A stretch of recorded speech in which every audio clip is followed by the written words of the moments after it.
நண்பர்களே, பழங்கால இந்திய வரலாற்றில் ஸ்திரீதனம் என்பது பற்றி அறிவோமா? ஸ்திரீதனம் என்பது இந்து சட்டத்தில் சொத்துடன் தொடர்புடைய ஒரு சொல்லாகும். ஒரு சொத்து ஸ்திரீதனமா அல்லது ஒரு பெண்ணின் சொத்தா என்பது அது பெறப்பட்ட மூலத்தை பொறுத்ததாகும். ஒரு பெண்ணுக்கு ஸ்திரீதனத்தின் மீது பிரிக்க முடியாத உரிமைகள் உண்டு. ஒருவேளை அவள் தன் கணவரிடமிருந்து பிரிந்த பிறகும் அதை கோரலாம். சமஸ்கிருதத்தில் பெண்ணின் சொத்து என்று பொருள்படும் ஸ்திரீதனம் வேத காலத்திலிருந்து வருவதாகும். இது ஒரு பெண்ணுக்கு சொந்தமான சொத்து குறித்து பண்டைய இந்து சட்ட கருத்தாகும். ஆரம்பத்தில் திருமணத்தின் போது குடும்பத்தினர் வழங்கும் பரிசுகளை உள்ளடக்கிய இது பெண்களுக்கு அவர்களின் சொத்துக்கள் மீது தன்னாட்சியை வழங்கியது. இது மனு மற்றும் யாக்ஞவல்கிய ஸ்மிருதி போன்ற பண்டைய நூல்களில் முறைப்படுத்தப்பட்டது. பின்னர் 1956ஆம் ஆண்டில் இந்து வாரிசுரிமை சட்டத்தின் மூலம் வரையறுக்கப்பட்ட உரிமையிலிருந்து முழுமையான உரிமையாக மாறியது.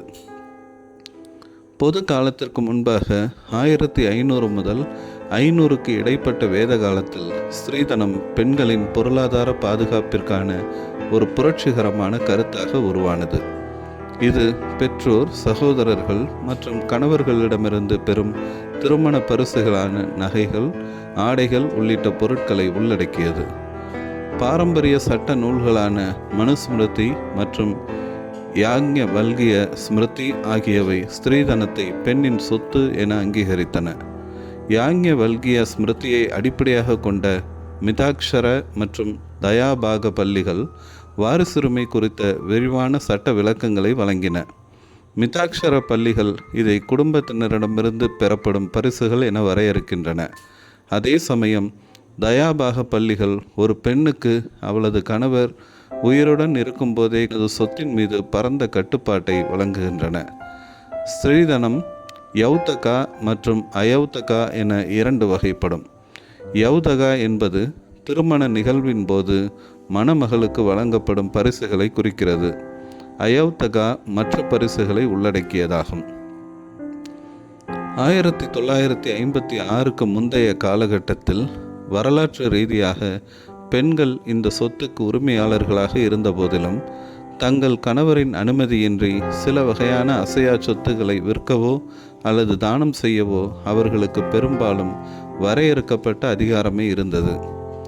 1956ஆம் ஆண்டின் இந்து வாரிசுரிமை சட்டம் ஸ்திரீதனத்தை வரையறுக்கப்பட்ட சொத்து என்பதிலிருந்து முழுமையான சொத்து என மாற்றியது. பிரிவு 14 ஒரு இந்து பெண் தனது சொத்திற்கான முழுமையான உரிமையாளர் என்பதை உறுதி செய்கிறது.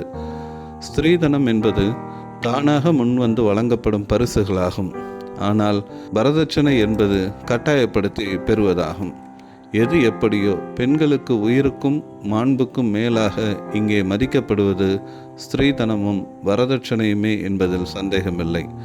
நன்றி. தொடர்ந்து இணைந்திருப்போம். புதிய காணொளிகளை பெற லைக் பண்ணுங்கள், ஷேர் பண்ணுங்கள், சப்ஸ்கிரைப் பண்ணுங்கள்.